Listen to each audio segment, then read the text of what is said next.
When your body no longer does what you want, you have to want other things, don't you? You begin to think about what it is that matters, not what it is you can do. You become acquainted with failure. And as someone else, was it Robert Schuller, our native son made well, who said, success never taught anybody anything. Failure is the only true teacher, and he's right. Think about it. When you succeed, you think, hey, I'm a pretty good guy. You think you deserve it, forgetting that luck had a lot to do with it. But when you fail, you ponder, you think, why did that happen? And that's the moment when you learn. So what I'm trying to say, comrades, friends, all of you elders in training like me, that failure and decline are the medium through which we youthen the soul. I know a taste of that because I have physical pain every day now. It's middle-aged geezer in training pain, but it's there. I stopped running because at some point my feet started laughing at me every day. They hurt all the time. My hips hurt now. I get pains between my shoulder blades. They just don't go away. They don't wake me up yet. That day will come. But I'm accompanied by pain every day. I have a numb spot in my foot that never leaves. I just tingle all the time. And I got to tell you, when you tingle all the time, it's not nearly as much fun as it sounds.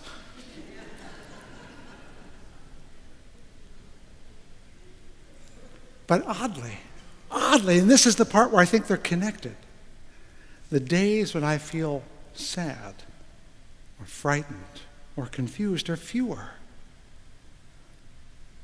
The pains of the heart are less, even as the pains of the body are more. Yeah, there are occasions of sadness and sorrow and worry, but they don't last. I've been through them before. I know I'll be through this one too. I've covered some of this waterfront. I know I'm tough enough. I know I'll make it. So the irony is, as I pointed out, that as I have faced the years, my heart grows stronger. My soul grows more nimble. My mind is more free, even as my body is more crumpled and less cooperative. And I think the two are connected. As we learn to live away from our dependency on our abilities with our hands and feet, we become more capacious with our heart and minds, or we can. Let me put it that way. Because I have met older people who are still feeling that their body has abandoned them, and it hasn't. It's just changed. George Sand, wonderful soul that she said that it is a mistake to regard death as a downhill grade toward dissolution. The reverse is true. As one grows, one climbs with surprising strides. She refers to what we do with our minds and our hearts, not with our bodies. But of course, we all learn through those commercials we heard, through those frank appeals to frailty, to the genuine struggles with illness, that somehow being old is to be imprisoned in this pathetic structure that lacks strength, ability, and beauty anymore. Marilyn Ferguson said, of all the self-fulfilling prophecies in our culture, the assumption that aging means decline and poor health is probably the deadliest. It's an assumption we make, and we fulfill it every time we take part in pitying an old person or thinking them pathetic. Florida Scott Maxwell said, age puzzles me. My 70s were interesting and fairly serene, but my 80s are passionate. I grow more intense as I age. That's what I hope for. What I hope for you, and I certainly hope for me, that like Maggie Kuhn, I will become more and more outraged, not necessarily politically, but more and more convinced that my liberation now gives me freedom to do things, maybe not with my arms or my legs, but with my mind, that I would never do as a child or as an adult.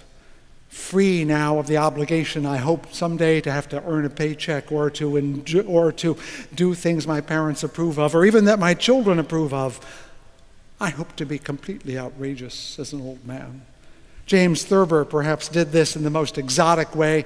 He once wrote that when he got old, he planned to be confined to a wheelchair, wear a pair of 6 guns, and roll around the house shooting out light bulbs.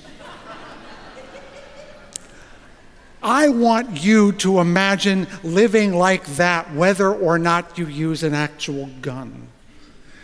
There are light bulbs in our world that shine false light, the false light of society, the false light of religion, the false light of age, the false light of love, the false light of economics. We all know that we are being pointed in all the wrong directions, but we're trapped by them because we need to play along with everyone else. But when you reach a certain point, when you have to hobble around, so you get into a wheelchair, mow them down.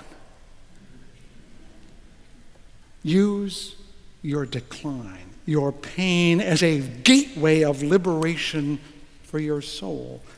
Now, not everyone can do this, any more than any of us as young people were college quarterbacks or star runners. It'll be a struggle. Remember what Thomas Merton said in our order of service today: a faith that avoids struggle is really a temptation against the true faith. It's going to be hard. If you come to this church, you didn't come here to get an easy time. And if I said, as I said, you were looking for an eloquent and moving sermon, you're not going to get it. I'm just going to be honest. Old age is hard. So was childhood. And both of them have an outcome of growing up. So that's what I want you to have today. To know that pain, the pain of the body, is real, and it will grow, and it humbles us. But it's something we have all the way through our lives. In childhood, we learn through pain that we are not invincible when we touch the iron. In adulthood, pain teaches us we are not as powerful as we thought when we get slugged for being a fool. And at age, it teaches us that we are not immortal in a very sincere way. We knew the first 2 lessons all along, but it's the last lesson, that we are not immortal, that society forever has been avoiding.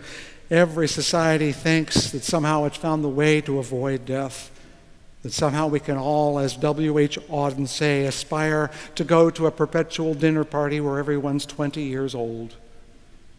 And it's not true. Because I would not sell the honor of age any more than I would sell the honor of childhood. I would not give away the excitement of discovering a new land that comes with age as much as I would give up the excitement of childhood. Why do we think that this is the age when nothing is new, when in fact everything is new? Because the old are at the very frontier of spirituality. They stand on the edge of eternity and mortality, the undiscovered country that Shakespeare told about. They are the pathfinders, the pioneers of the soul, the place that tells us where we can go no further without risking our lives. We honor the physical pioneers who cut through the plains, the explorers who went off on ships and risked life and limb to discover regions of the globe. I hope that in sometime, if not now, soon, if not in my lifetime, maybe in another, we will begin to honor the spiritual pioneers, those who dare to be alive to the very end, who drag their bodies right to the edge, who extend their minds and hearts over the abyss and dare to be alive, outrageously alive, shooting out light bulbs all the time, who explore the frontiers of the mind and the heart, who tell us that life is greater than any of us dare to imagine. William Butler Yeats said, "Life moves out of a red flare of dreams into a common light of common hours, until old age brings the red flare again." Be the red flare. Flame up with heart and soul. Be alive in pain and sorrow. Show us the way to be alive. May these words of my mouth and the meditations of my heart be found true in thy sight, O thou who art my rock and my Redeemer.